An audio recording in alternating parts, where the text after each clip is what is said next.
Today, I'm reacting to the FIFA Career Mode trailer. Now, as you know, if you've been following the channel, I'm a PES guy. I just prefer the gameplay. I think it's more realistic, even though PES is very flawed.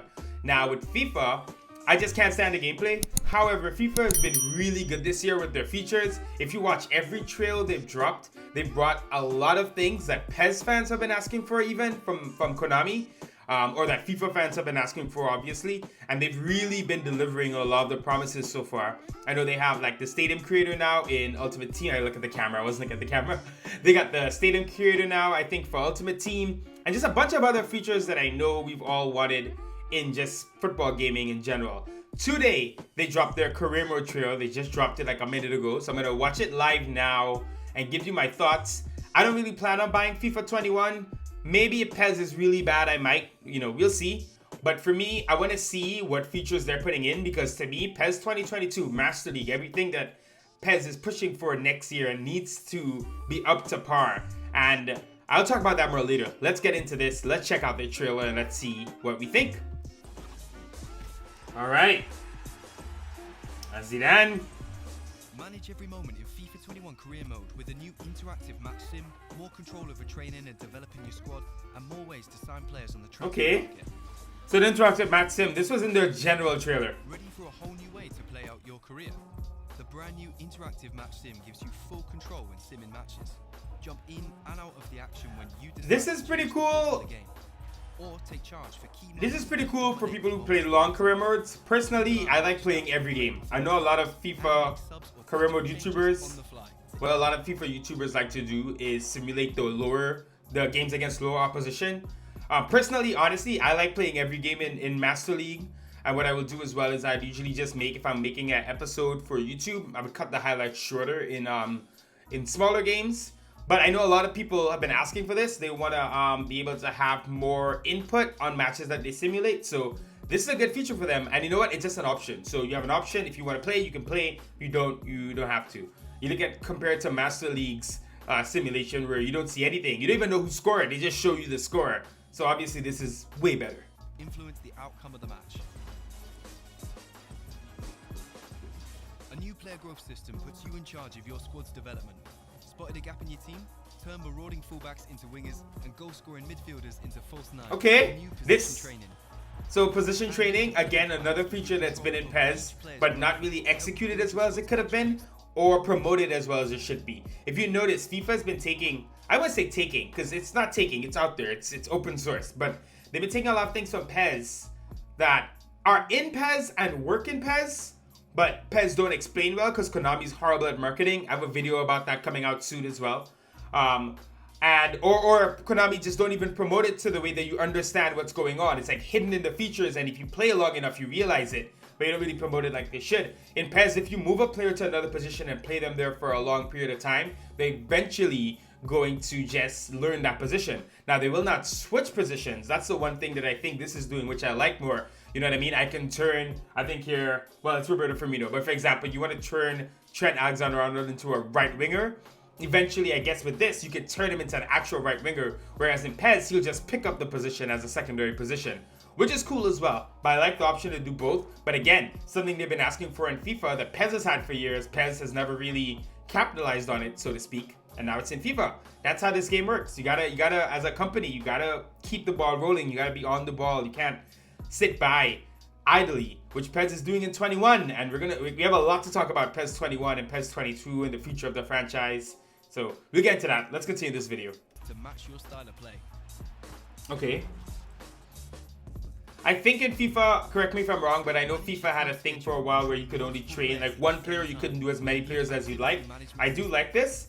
I'm going to talk about a bit more about training. Let's watch some more. As you balance your players' morale and fitness with match sharpness. A new stat that shows you how likely players are to perform. Okay, match sharpness, that's important. In PES, you have those form arrows, which I actually like because I like the fact that players can have varying form. That makes me play a guy on the bench who's on better form over a starter, more realistic, more rotation. However, the form is pretty random, though there's a form stat, which obviously is important. And the guy might be rated out of 8, so if he's a 6 in form, he's more likely to be on a good form more often than not. However, it doesn't really seem based on, except for like the dynamic potential, dynamic growth when they're having a breakthrough in Master League. What I don't like is that it's not really dependent on how they've been playing. So if, for example, if you're watching the Racing series, João Pedro scoring hat-tricks after hat-tricks, his form should improve. And with what happens is it's really random regardless. So but João Pedro can score 3 hat-tricks in a row and still be on the down arrow. So that's something that they need to improve on, but this is a good feature. Training sessions, monitor your player's progression, and find that sweet spot. So you see there's a match sharpness stat. That's pretty cool. Firing on all cylinders. I like that. Fitness and morale mixing together. It's funny because you kind of have this in FIFA and PES before, right? So in PES, I do have the fitness with regards to their stamina, and I can see as well if they're not on good form, but it's not really packaged together as, like, I kind of do it organically. It's not packaged together the way it should be as a feature, for example, or something. It should be its own stat, you know? These are little things. I know, you know, people may say, oh, but it's already in the game. But when you're selling and marketing a game, you need to be able to put these things together in a marketable way to show the consumer this is what this is and make it appealing to them. Not everyone's going to be a diehard Master League fanatic like me and like be deep into it, looking into everything. And you have to understand that as a company, Konami has failed to understand that for a long time now. So transfers. Whether you're all about the Galacticos or the hunt for the brightest young prospects, new options give you more ways to transfer players and a more realistic transfer market in FIFA 21. Sign players on loans of ideals and negotiate player swap offers. Okay, I think player swamps wasn't in before? I feel like it must have been in FIFA before. I think it didn't work well, but I think it was a feature. Overhauled opposition AI gives you a more intelligent opponent to play against in every match you play. New tackling, player switching, and marking logic. I mean, this is just gameplay stuff. You know, that remains to be seen. It's the same engine. It honestly looks just like FIFA 20. I don't know what the PS5 version is going to look like, the next-gen versions, but as of right now, gameplay-wise, I've seen a couple cool things, but I'm not really sure if FIFA's going to really drastically change anything. For PES, this is where they have to knock it out the park next year. Our whole new engine, it's going to be a completely different game. It's going to feel different. It's going to look different. They have to do a great job. Understanding of dribbling and passing to keep you on your toes from game to game. Okay, so they're wrapping it up now. New ways to train, play, and make transfers. Manage every moment of your career in FIFA 21. Okay, so that's it. All in all, you know, pretty cool, I guess. A couple of features. I actually thought there would be more. I thought they would have put in, you know, using the real managers, which I know something FIFA fans have been asking for. I thought they would put in maybe a team creator or a stadium creator or something like that, or some more youth team features where maybe you could really play with the youth team and manage them in youth tournaments. But that said, given, you know, what people have been asking for in career mode, this is a pretty decent effort, especially considering it's not a game mode that makes companies money anymore. You have to remember that.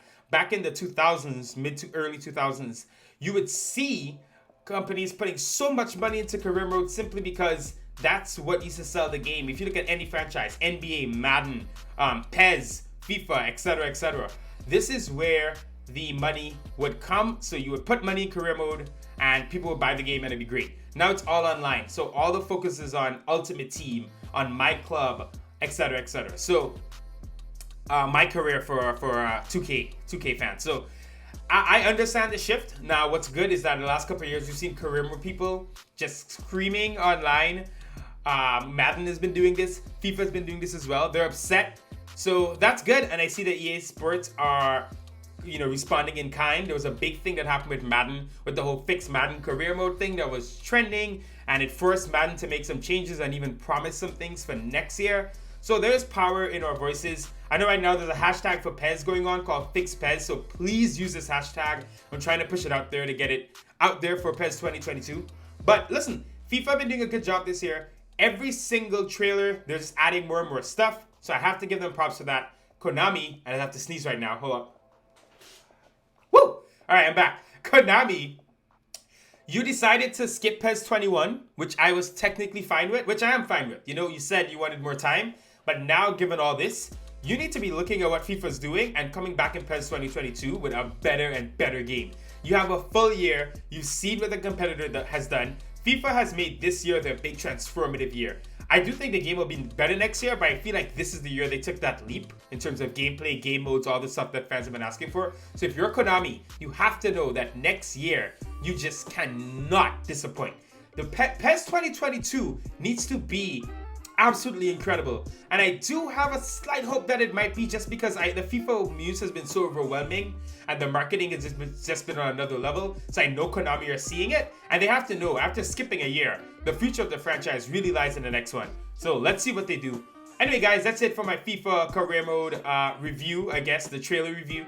I'm going to be back with some more Konami news, FIFA news as we build up to the release of both games. Also, obviously, if you watch the channel, Master League will be continuing maybe next week. And I have some more fun stuff I'm going to do in the meantime. But anyway, guys, Terry F Gaming, I'm out. Peace. I'm just using my hands all episode just doing this stuff. Thanks for watching, guys. Take care.